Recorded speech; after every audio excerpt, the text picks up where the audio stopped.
put attention on the photographs which I'll be showing, because these are rare photographs. I would say, in the sense that once in your lifetime you will be able to see such type of cases. Fortunately, this type of patients are available at our SMC OPD, and I got a few collections, not all. So, what this is actually written in your syllabus. Enumerate the functions and components of the extracellular matrix. See, without knowing the components, it is very difficult to know the function. So, the syllabus has been made like that. Enumerate means just name, no, nothing else. It is, and second is discuss the involvement of ECM components in health and disease. To be very frank and honest, to answer to this question, it will take only 10 to 15 minutes time, not more than that. But I think I will not be able to cover in two full 1 hour class. In 2 hour class, I may require one more class. As you will understand that normally what happens, usually I describe many things. At the end, the actual topic is not discussed. That's why I have made it a deliberate point that this time I will address to this main issue before I enter into the subject. But without knowing the basics, you will really not be able to understand the subject matter. So, what is basically ECM? Extracellular matrix. Matrix, the term matrix is used, do not make noise first and foremost. The term matrix is used in different contexts. Here, in particularly in ECM, that is extracellular matrix, as you can understand, extracellular means outside the cell. It is basically intercellular also. And matrix means basically ground substance, what you have read in your class 12, or a connective tissue. So, this extracellular matrix is basically a 3D structure. In our all human body, we are having a 3D structure, be it our shape, be it any organ, be it any tissue. Accordingly, this matrix is having a 3-dimensional structure which is composed of proteins and proteoglycans or polysaccharides containing the components of proteins and polysaccharides to make a structural scaffold and to provide structural support to the cells, tissues, and they promote their development, growth, differentiation, and healing, proper functioning. All these things are provided by extracellular matrix. So, in what way we will understand this thing, I do not know, but basically the cells are dispersed. Cells are present in the tissues. How the cells will function without this thing, that you will not understand. Suppose the organ you have seen, and now histology you have seen that this is the structure of a histology. And look at the cells. The cells are here. The cells you have seen as a biochemistry part. We have dissected the cell and we have analyzed the components of cellular membrane as biomolecules. Similarly, here the tissues which are surrounding the cells and which are supporting the cells are looking like that, but that is also having a biochemical composition. That's what I am going to discuss today. So, basically, if you look at the different structures will have different shape, size and composition. Accordingly, the cellular type, the extracellular matrix will differ considerably. And since the composition will differ variably from organ to organ, the content of ECM or the structure, whatever you are seeing here, will not be same. See, if you look at the liver structure, this will be like this. From cells to tissues and then finally to organism, and I'm moving it a little bit back from organism to tissues and then cells. How the tissues are organized, how the cells function properly. Without this extracellular matrix, cells will not be able to function properly. So this is what is basically cell, what you have seen in the histology, but in biochemistry you have studied the cell in that way. Similarly, the extracellular matrix, what you are seeing, are having several protein molecules and proteoglycan molecules. They interact with each other and really function optimally, and they provide a structural scaffold on which the cells rest, and they provide actual cell-to-cell interaction, cell migration, cellular development.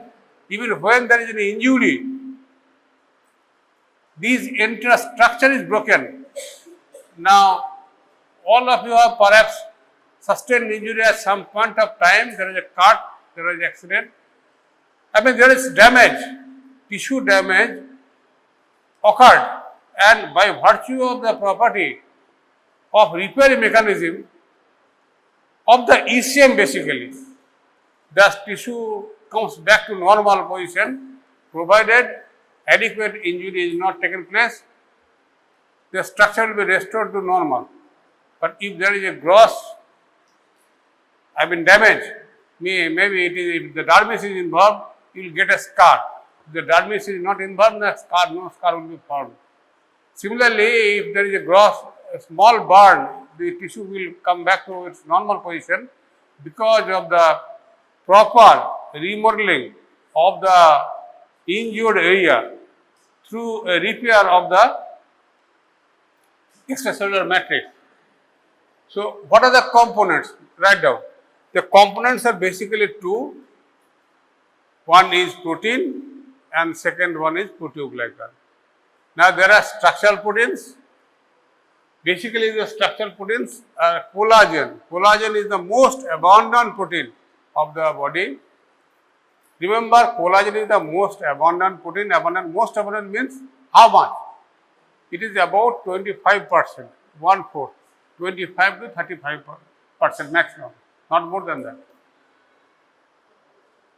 What is the most abundant protein in plasma? That is albumin. Don't get confused. Most abundant protein of the body, human body, is collagen. It is ubiquitously present in almost all cells, all tissues.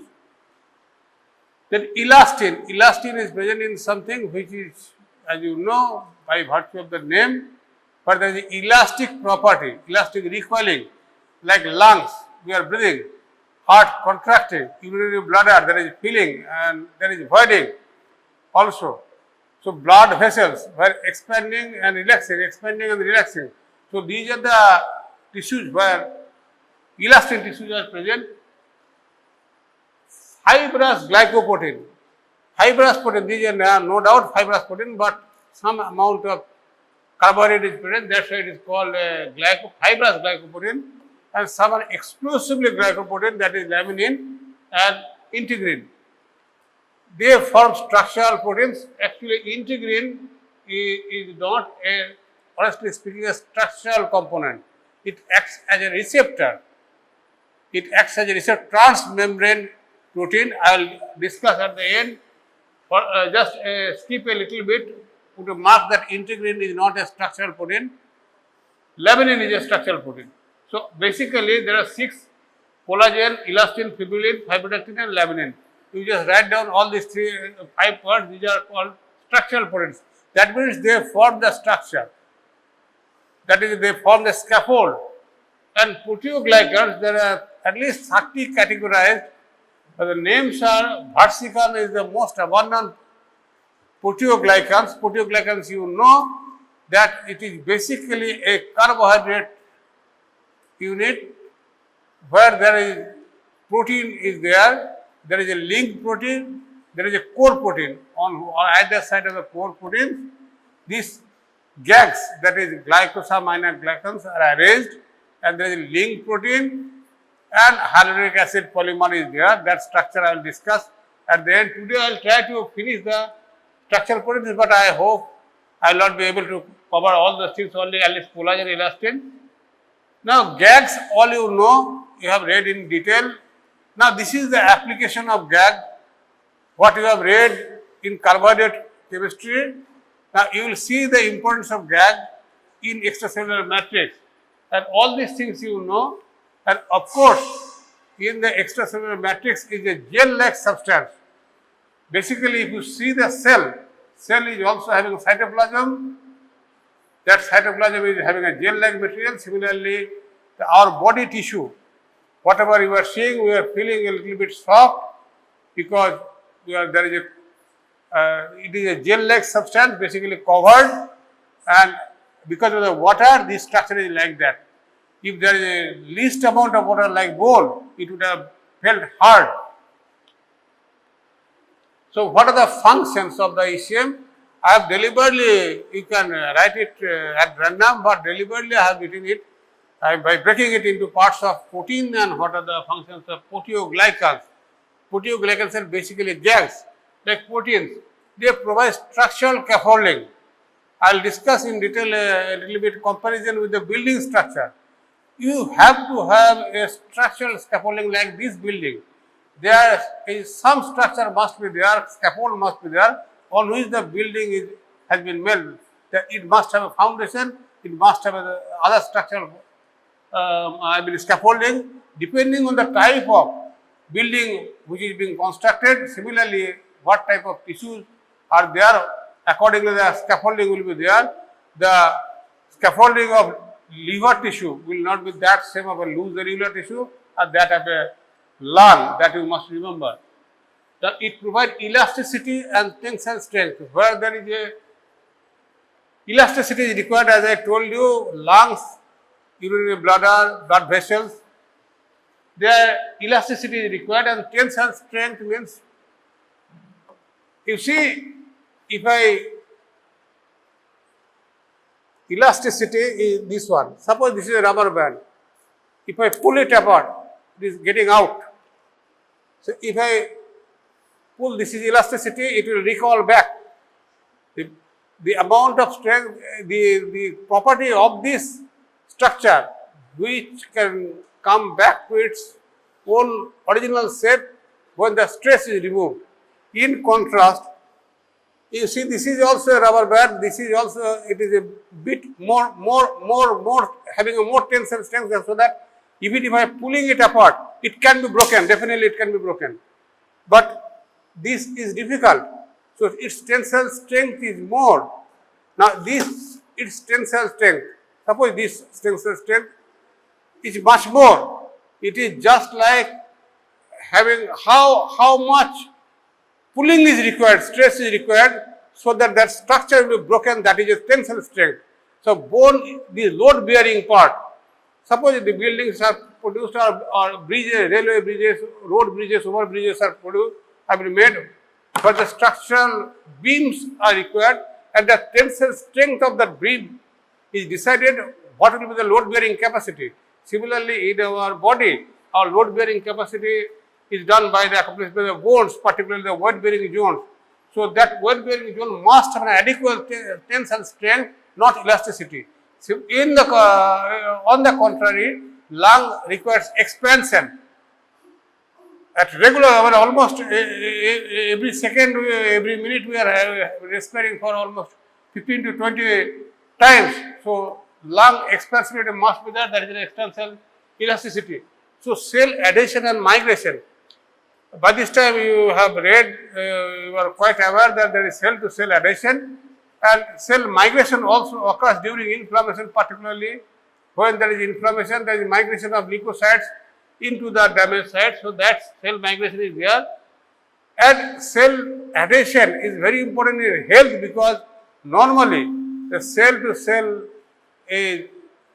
one cell adheres to the adjacent cell by virtue of the extracellular matrix. Now, in cancer cell, the amount of that extracellular matrix which is connecting the cells are reduced. That's why they get separated, and because of this decreased cell adhesion, the cell is metastasized. In cancer cell spreads from one organ to other because by virtue of the loss of cell adhesion property. Now, it plays an important role in the glomerular filtration in the sense that glomerular filtration, as you know, there are two. If you look at the Bummer's capsule, there are two membranes. One is on the vascular side, on the other side, the capillary side is there in the glomerular basement membrane. So, two membranes are there.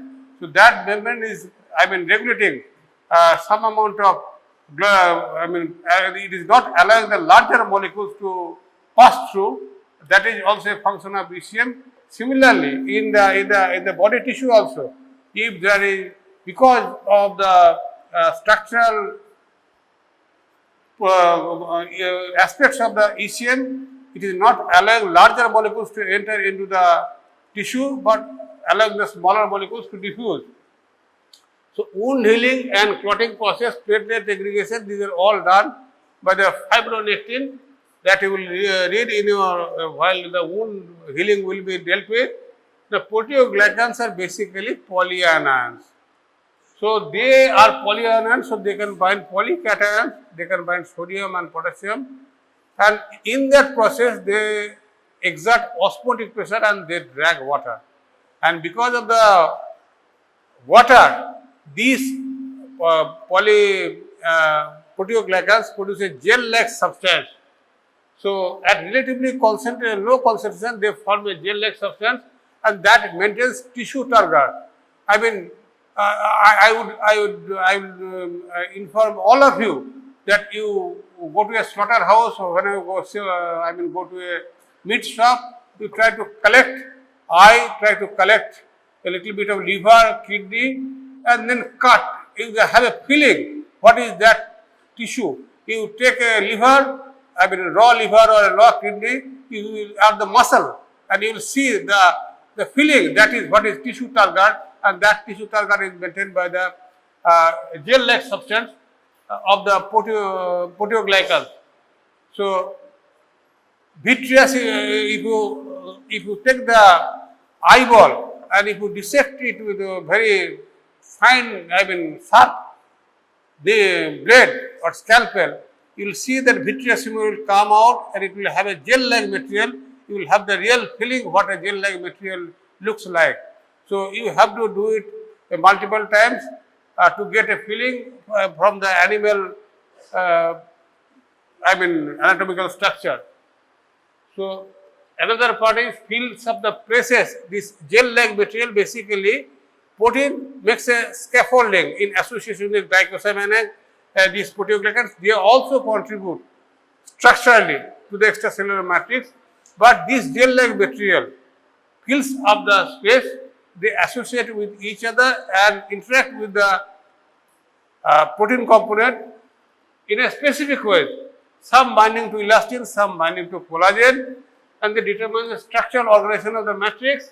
Extended, because of the extended structure of these proteoglycans, they make huge molecular aggregate and they will occupy larger volume compared to the matrix and relative to plasma. So, they bind growth factors also. Some interact with adhesive proteins. These adhesive proteins are basically laminin, fibronectin. They act as a sieve, as I told you, restricting passage of larger molecules and allowing the smaller molecules to diffuse through. Glomerular filtration is a good example. Now, not only I will specifically deal with glomerular filtration, there is one issue is mechanical blocking, the other issue is charge based because of the gag. The gag has its own function. By this time you have read it, just a recapitulation, like cell adhesion and cell to cell interaction is done by the hyaluronic acid, cell heparan sulfate, cell migration, and then shock absorbent because of the gel-like substance. It acts as a buffer, mechanical buffer, and it acts as a shock absorber. Like one example I will tell you, in the synovial fluid, that is also a shock absorber.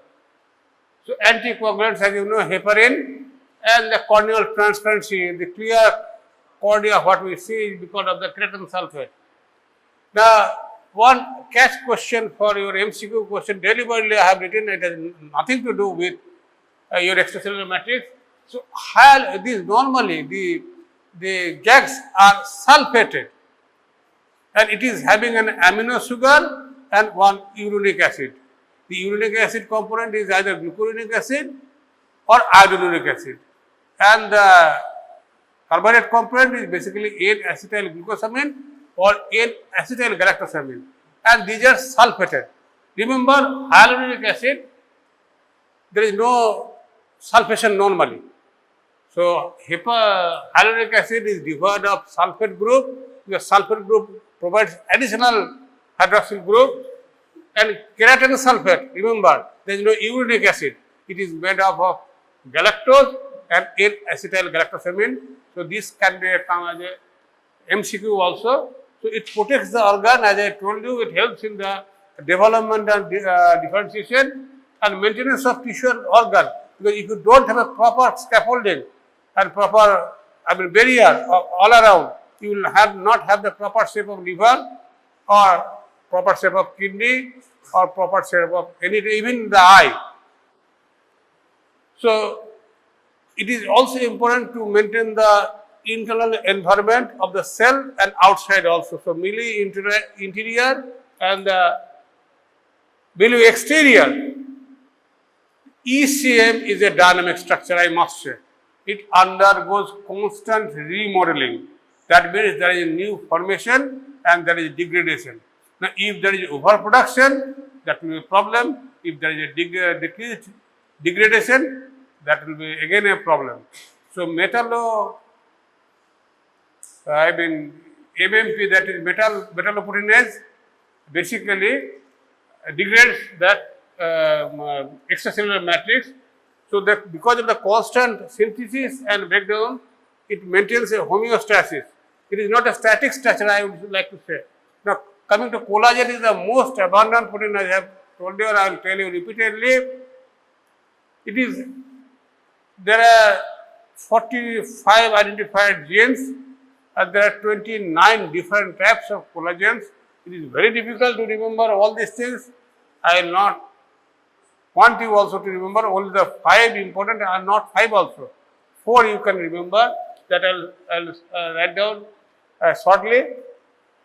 Over 90% of the human collagen, type 1 and type 2. Okay. So, see, this is the major component of protein, what I have already discussed, that is collagen. It is present in almost all tissue. Now, I described what is tensile strength, what is elasticity. Now, collagen is more tensile, less elastic. Again, this can be an MCQ question, which one is correct? Collagen is more tensile or less elastic, or more elastic, less tensile. So, remember, collagen is more tensile, less elastic, because collagen is present it is present in the almost all tissues, but in the bones also it is type 1 basically. Elastin tissue is basically more elastic and less tensile. Like lungs, if you take a lung, pull it apart, lungs can be torn. But bone, if you take the bone, you cannot break the bone so easily. So, it is having a more tensile strength and less elastic. This is more tensile, less elastic. This is more elastic, less tensile. Fibrillin forms a microfibrillin. This is present also in elastic and non-elastic tissues. Fibronectin, this is anchoring protein. It is also called attachment proteins or adhesive proteins. Laminin is a type 4. Basically, it forms basal lamina. Remember, it is an adhesion protein. Keratin is present, all you know, nail, hair and hoof in animals. So, integrin, as I told you, it is not a structural protein, it is a transmembrane protein, and it is an adapter protein connecting cellular cytoskeleton. So, in the cell we are having a defined structure, and that structure is maintained by the cytoskeleton of the cell, and that cytoskeleton is basically protein in nature almost. That by this time you know what is cytoskeleton. Now through that cytoskeleton, this extracellular matrix communicates with the extracellular matrix. Through the extracellular matrix, basically they form a scaffold. What I have repeatedly told, it is basically a meshwork of fibers. So biomedical importance, I told you, it plays a very important role in normal development, in inflammation. All of you have suffered from some kind of inflammation. You have seen that after treatment or after the natural process, it has come back to normal. Spread of cancer because of the decreased cell adhesion, increased migration, and there are of course other factors. And changes in ECM during aging is quite obvious, because whatever the appearance at the, of a child will not be the same that of an teenage person, and that structure is not present in the facial appearance or the body structure or the subcutaneous tissue, where this you can really this extracellular matrix you can really see it clinically also. So there is a change in the ECM because degradation part of the ECM component increases with the aging. So changes in ECM occurs also during wound healing. If there is excessive production of the materials, there will be scar formation, hypertrophic scar formation. I'll show you in one slide. And of course, these are proteins in nature. So if there is a defective synthesis of the proteins, so defective ECM will be formed. And if the production is increased, and it's an abnormal type of abnormal ECM. And the GAGs, mucopolysaccharides, just like your glycogen storage disease or sphingolipidosis, if there is not proper breakdown, you will get a disease that is called mucopolysaccharides, which we will cover in the next class. So there will be the abnormal bone, abnormal cartilage, abnormal skin. In a short while, you will see the pictures also. And of course, in the face also, we are having the there is a bony structure, there is ECM also. So facial expression will also alter with this. This is called facies. The term facies you will read in the clinical years. What is the facies? It is facial expression. And then abnormal structure of the organs. It can be organomegaly. Because these are present in almost all tissues. So ubiquitous involvement. So therefore, multi-organ involvement is not unlikely in these cases. And organomegaly is also a feature. So disease due to abnormalities of the collagen itself, I am telling you. I will tell you, there are a number of, as I told you, there are 29 different types of collagen. And one important thing I am telling you that there are different genes which are causing different diseases. Now, one disease, that is Ehlers-Danlos syndrome, can be due to defects of multiple genes. So that is the reason why there is a variable clinical features, and you will see in your clinical years that the clinical features of every individual for a particular given disease will not be exactly same. There will be some differences, and these differences are essentially due to some known factors, and mostly these are unknown. Maybe when you will complete your courses or when you will reach my age, you will understand that what I used to know in our undergraduate class. All these things were not true, and of the observation what you will make during your internship or house testing in the early clinical practice will not match with what you will see at the end, and you will try to have an understanding, proper understanding, that these are the unknown facts which were not known at the time of our teaching, what happened to me also. So there are variable clinical expressions. So this chart you will get in all the books, particularly the diseases. I will show you once again. Basically, I wanted to tell you at the end, because without knowing the basic structure, it is very difficult to understand that disease. So I am telling you osteogenesis imperfecta, Ehlers-Danlos syndrome, Marfan syndrome. These are just for your orientation purposes. You read a little bit, and in a SGD class also we will interact very freely. You raise your questions, because this all cannot be covered in such short period of time. So, osteogenesis imperfecta, I will show you a picture. So, again Menkes disease, ascorbic acid deficiency is not a genetic disease. Ascorbic acid is a nutrient. When there is a deficiency of intake of vitamin C, which is not actually present nowadays because of the abundance of vitamin C through foods what we take, vitamin C deficiency or scurvy is not found nowadays at all. But those who are having a poor eating habit, chronic alcoholic, do not take vitamin C containing foods, can have scurvy, and that scurvy can present as a bleeding disorder. So, homocystinuria is rather a little bit uncommon. Osteoletharism once used to occur in the poor people, but because of the improved nutrition, this also does not occur. Angioletharism also is not found. The osteogenesis imperfecta, note down this thing, it is due to reduction of type 1 glycogen. At least remember what is the disease, what is the name of the disease, what is the enzyme deficient. And the clinical pictures you will see, this is the structure of osteogenesis imperfecta. Only thing is that if you know the details, when the patient will come to you, immediately that diagnosis will click in your mind that it could be a case of osteogenesis imperfecta, provided you know it. So, these are the rare cases, it is not really found. You will hardly get in your lifetime 1 or 2 cases. So, these bony structure, can you see this structure? And if you see the scoliosis, see the abdominal structure, if you make an X-ray, the newborn, it will be like this. Now, this is a real picture in our setup. In our own population, we get enough. Now, see usually patient exposes this much part. Ideally, the patient should, the whole body is to be examined because many findings you will miss. We usually see the face, even if we do not bother to measure the pulse and blood pressure. Now, until unless we expose a little bit, expose the body, see the clothes have been removed, pulled a little bit up, you see the actual structure, and by looking at the structure, you can make a spot diagnosis. This is a case of osteogenesis imperfecta. Only thing is that to have a confirmation, you require a genetic analysis whether that particular gene is affected or not. But this case is quite obvious.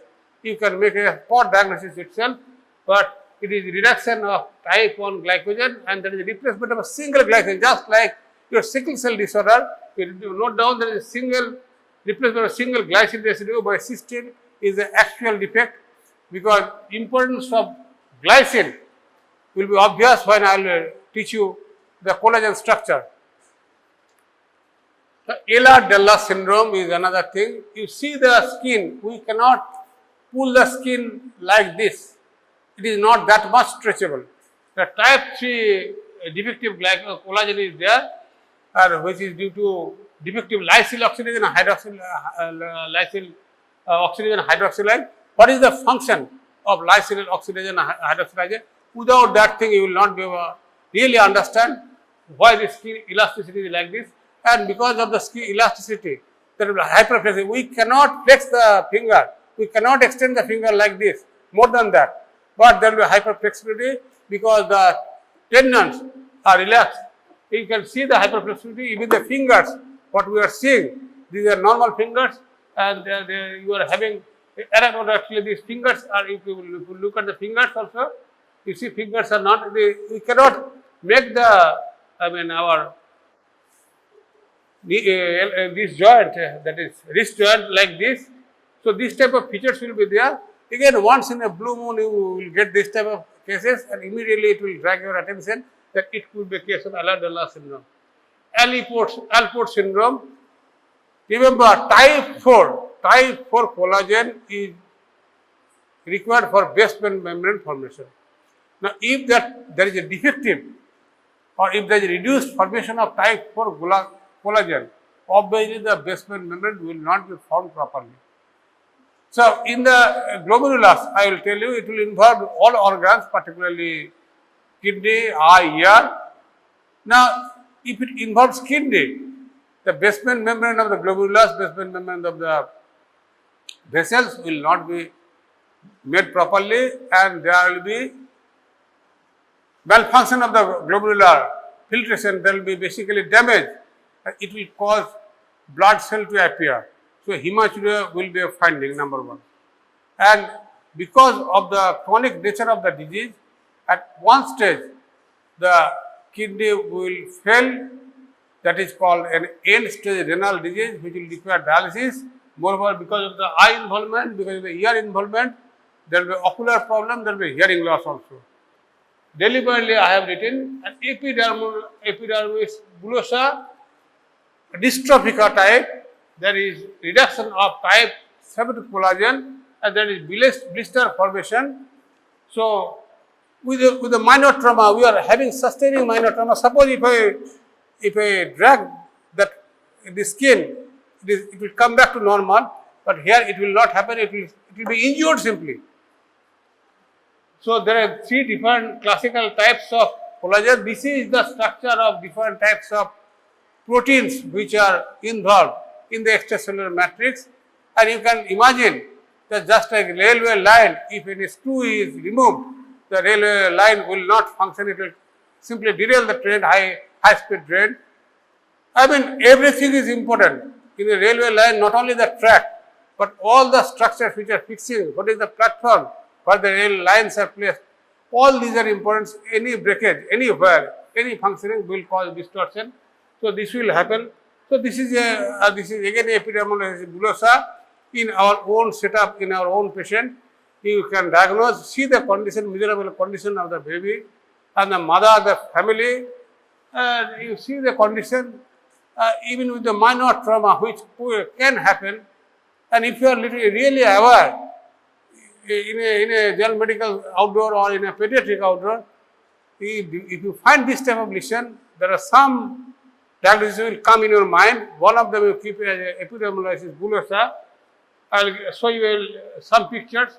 So this is a genetic disorder. It is proved. This is born sibling. You see the brother and sister, they are affected.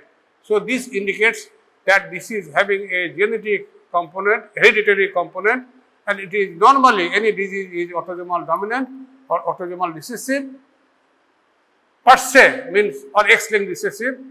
Here, as you read higher up, there you see either it can be autosomal dominant, it can be autosomal recessive, it can be a combination of the both at different types. So this is a classical example that it is basically inherited disorder. At least you will not forget after seeing this picture that there is a sibling. You see the degree of involvement, and this is of course not at the active stage like this. This is after treatment. That part needs to be bandaged thoroughly. So this is again a child. You see the condition of the child, see the condition of the mother. Is it possible to lead a normal life by the child and by the mother also and by the family also? So there are different phenotypes. That's why you will not get the unique picture in all the cases. And see again, this is a, devastating injury. It's really, you cannot really, look at the picture of the baby or look at the baby also, condition of the baby you see, but somehow he has recovered from treatment. So this will go on occurring, recurring. So this is epidermolysis bullosa, at least you will remember after this picture. So Marfan syndrome, you remember this is a catch question of MCQ. What is the defect? It is a defective gene encoding fibrillin 1. And aortic aneurysm is one picture arachnodactyly. You see the fingers, normally they are that large. That is called arachnodactyly. Lens, normally in the eye, is suspended through a suspensory ligament and it is kept in tight position, in that central position. But if that is lax, so there will be dislocation of the lens. That is what is called ectopia lentis. That ectopia means it is not in position. So ectopia lentis will be a feature, and hyperextension of the joints and aortic aneurysm will be a feature. So when any question is given, what is the clinical patient presented with arachnodactyly, aortic aneurysm, hyperextension of the joints, what is the diagnosis? Marfan syndrome. And what is the gene defect? that is fibrin wall. So Menkes disease, Menke, remember kinky hair. Menke means K is there. So it is a kinky hair. It is the classical appearance of Menkes disease, and there is a defective lysyl oxidase. What is the role of lysyl oxidase? You must know. That is the reason why I am telling you this thing. So again, this will have a basically this type of picture. You will get it. So ascorbic acid deficiency, normally it doesn't occur. But remember one thing, a defective hydroxylation of collagen. So prolyl hydroxylase and lysyl oxidase, these are the enzymes that require vitamin C as the coenzyme, and alpha ketoglutarate and iron also. So even if that enzyme is present, if the cofactor or coenzymes or whatever way you say, if that is deficient, that enzyme will not function properly. So lysyl oxidase is there in the scurvy patient, it is normally present, but because of the deficiency of the vitamin C, lysyl oxidase and prolyl oxidase are not able to function properly, and that's why there is a defective cross-linking of the collagen matrix that will lead to bleeding gums, and it will lead to a bleeding from many sides, and it will resemble as if there is an idiopathic thrombocytopenic purpura, or there is a hematological disorder, particularly leukemia also. But that must not be confused. If you examine thoroughly, take the history, dietary history also. So simple replacement of the vitamin C will cure the disease, unlike other two conditions where it is due to thrombocytopenic purpura or it is leukemia. These are all really very bad diseases, particularly leukemia. So homocystinuria, again there is accumulated homocysteine which basically reacts with the lysyl oxidase and blocking cross-linking. So I'll show you what is the role of lysyl oxidase, the collagen. Osteolacerism is not that common nowadays because we don't take that much food. So apart from the genetic diseases, which is causing alteration of the synthesis, either basically underproduction or defective production, you will get definitely abnormal ECM, but any other disease which is causing overproduction or under destruction, there will be a abnormal ECM production, like all autoimmune diseases. Autoimmune disease per se, if you see look at the genetics of the autoimmune disease, immunogenetics of the autoimmune disease are quite different than that of the formation of the classical collagen, elastin or fibronectin type of genes. The immune genes are involved in that condition. But because of the immune damage, the fibroblasts which produces collagen are overactive, and that's why they produce excess amount of collagen, abnormal amount of collagen, and the defective collagen also. That is the responsible for formation of ECM diseases also, like autoimmune disease, hypothyroidism. Hypothyroidism is not it is not related with the formation of any of the collagen or proteoglycans, but because of the prolonged exposure of low thyroxine level in well advanced cases on untreated patients, you will get a myxomatous tissue deposition, and that is myxomatous tissue deposition is because there is an alteration of the basically extracellular matrix. Similarly, keloid formation, I will show you a picture of keloid. Normally, if a cut is there, if there is a burn injury, it normally heals, but if there is a defect in the ECM production, you will see that there will be a hypertrophic scar. You will see it in the picture. So this is a picture in the SMCHOPD. I have shown in the first class itself. Those who are absent, they have not seen this case. You will not get, it is very difficult to get this type of cases, but this is a florid case of, quite advanced case of progressive systemic sclerosis. It is an autoimmune disease. You see the appearance of the face, you see the permanent deformity of the fingers. It cannot be stressed. You see the structure of the bone. You see, neck cannot be bent. The person cannot regulate that lady in miserable condition, and practically no treatment. Skin is just like hard, the structure of the normal muscle. You will not find anything because skin has thickened so much so that it is just like a rhino skin, you can say. The skin is quite hard. Even the buffalo skin I have palpated, the buffalo skin, because I am from village, the buffalo skin is having a different structure than that of, cow skin. Buffalo skin are harder, but this skin, it is as hard as almost this wooden structure. So because of the advancement, you see this is a permanent deformity, and unfortunately there is no cure. Even the patient cannot regulate it because the esophagus has also undergo that much stiffness because of the abnormal accumulation of ECM. I am showing this picture just to stimulate you to read a little bit, go into the inside the depth, what is the biochemistry involved in it. Otherwise, if you don't know the biochemistry, you will not understand why the clinical picture has appeared like this. Like hypothyroidism. This is a case of hypothyroidism. Again, this was quoted in 2023. You see the facial appearance. This facial appearance is not due to that abnormal protein, but there is a myxomatous tissue deposition. So there is an injury. Body tried to repair it. Normally, in all cases, it gets normal. There is a scar formation. Now you see this is a hypertrophic scar. This is what is called keloid. So that is this is a disease of the ECM also. The person who is having this type of keloid are usually advised, try to avoid injury at any cost. Even a surgery cannot be done in these cases because of if you do a surgery, there will be keloid formation. Because invariably there will be cut and the healing will be there, and the healing will be done with the keloid formation. Even natural keloid formation can occasionally scratch. There will be cuts also. There is some amount of scratching we have made it.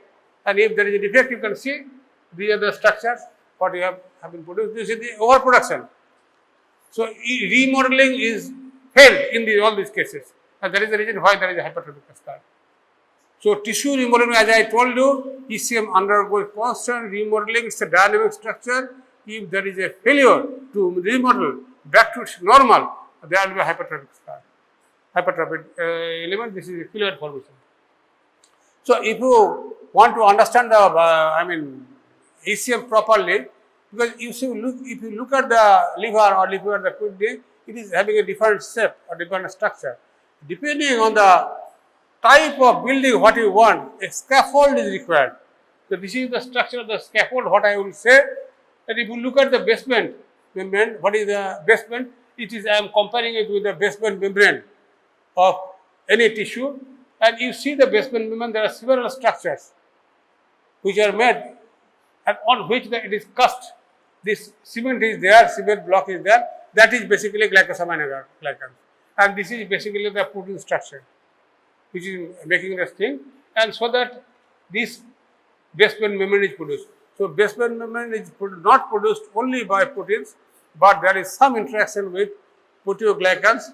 So that will form basically the basement membrane, and what type of building it will form, depending on that, the structure will be formed. Accordingly, whether it will be a one-story building, multi-story building, or it will be a river bridge, or it will be a railway bridge, it will be over the river, it will be over the surface.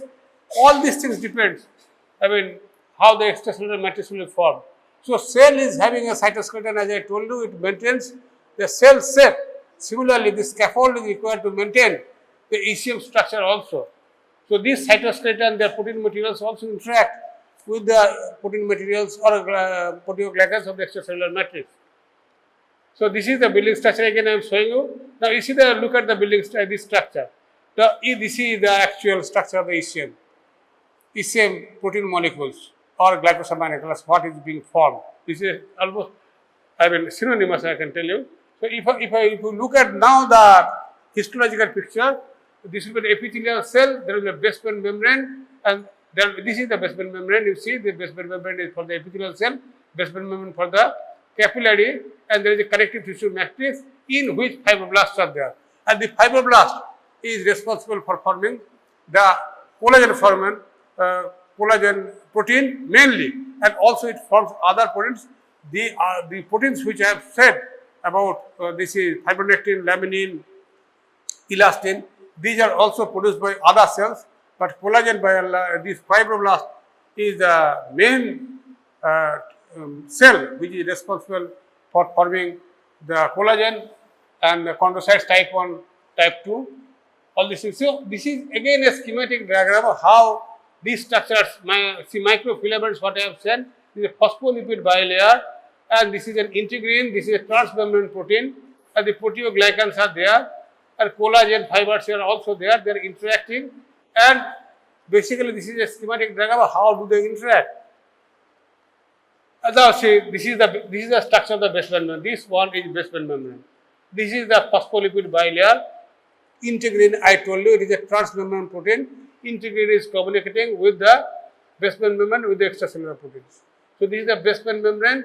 It is formed by the collagen, it is formed by the fibronectin, formed by the laminin, and also by proteoglycans. So, this structure of the basement membrane, what you see in the microscope, is biochemically looking like this. If you go into the deep, see these are the glycosamine, this is the glycosamine glycans chain on either side of the proteoglycan. A link protein is there, and there is a core protein. So, if you look at again the basal lamina like this, these are the epithelial cell layer, and this is a connective tissue scaffold. So, what are the sources of ECM? See, I think embryology has been taught, embryology class. You see, by the second or third week, gastrulation phase is complete. And when the gastrulation phase is complete, ectoderm, endoderm, and mesoderm, these are formed, these are three primary germ layers. So, usually structures are developed from all these three structures simultaneously, not by like a building. Building, we make the structure first and then the other structures. But in our body, because of the time constraint, that 180 days time from conception to delivery, we need to do it very fast, and ectoderm, endoderm, and mesoderm all functions together, and it is the majority of the extracellular matrix is derived from the mesodermal tissue. And one of the things is the mesenchymal cell is the primary source of ECM formation, and also muscular and circulatory system. Mesenchymal cell is basically responsible for synthesis and secretion of structural components of ECM components, and connective tissue also. So, collagen, I told you, this is fibroblast is the main and most common. You see what is the origin of which tissue produces this extracellular matrix, the protein component.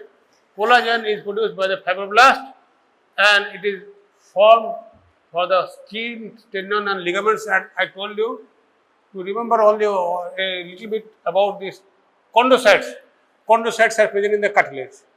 So, it will produce osteoblasts are present in the bone. So, it will form the type 1 keratinocytes. Keratinocytes are present in the skin. So, whatever basement membrane is of the skin is produced by the keratinocyte. Endothelial cells is a type 7.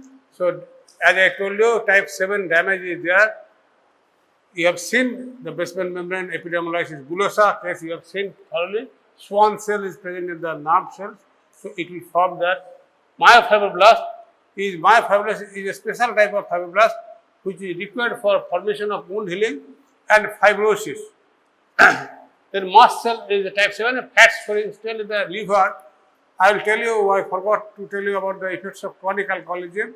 So, those who take chronic alcohol, they suffer from fatty liver disease. Even those who do not take, there is also fatty liver disease because of the abnormal deposition of fibrous tissue. So, fat storing cell in the liver. So, elastin is produced from smooth muscle cells, skin is fibroblast. Fibrillin, remember fibrillin is produced by the fibroblast also, and vascular smooth muscle cell. Smooth muscle cell is present in the skeletal cell, skeletal muscle, that is skeletal muscle, smooth muscle.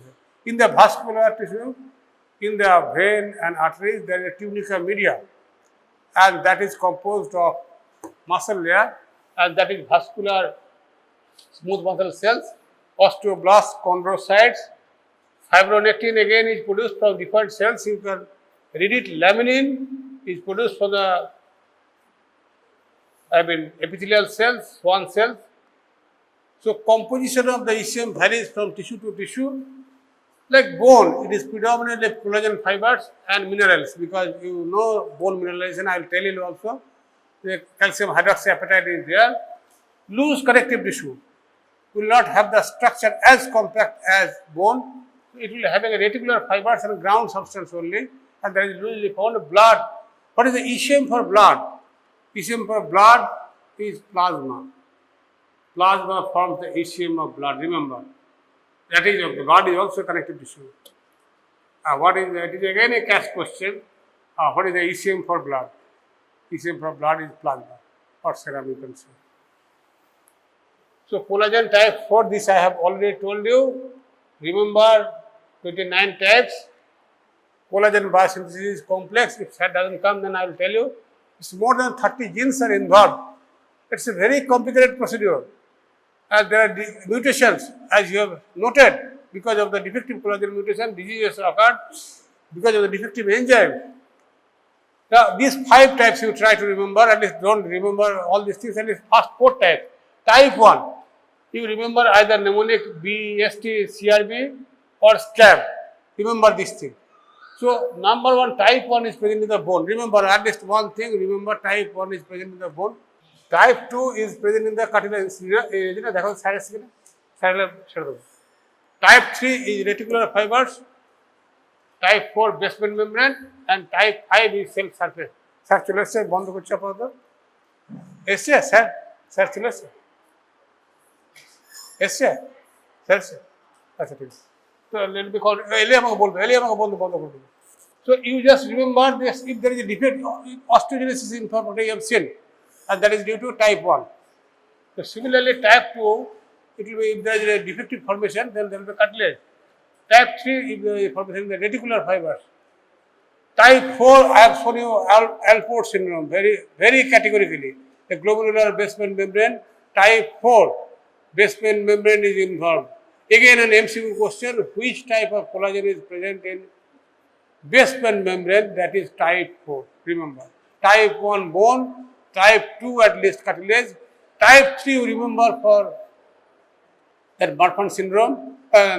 Type 3 is for one disease also osteogenesis imperfecta lysyl oxidase. The type 3 Marfan syndrome is due to fibrillin. One disease I forgot just now. Type 4 is basement membrane. So functions of the collagen. ঠিক আছে পরে বলবো তাহলে okay I am ending it, you just read it. It's a huge chapter. I mean it will take a long time. I wonder I will be able to finish in the next class.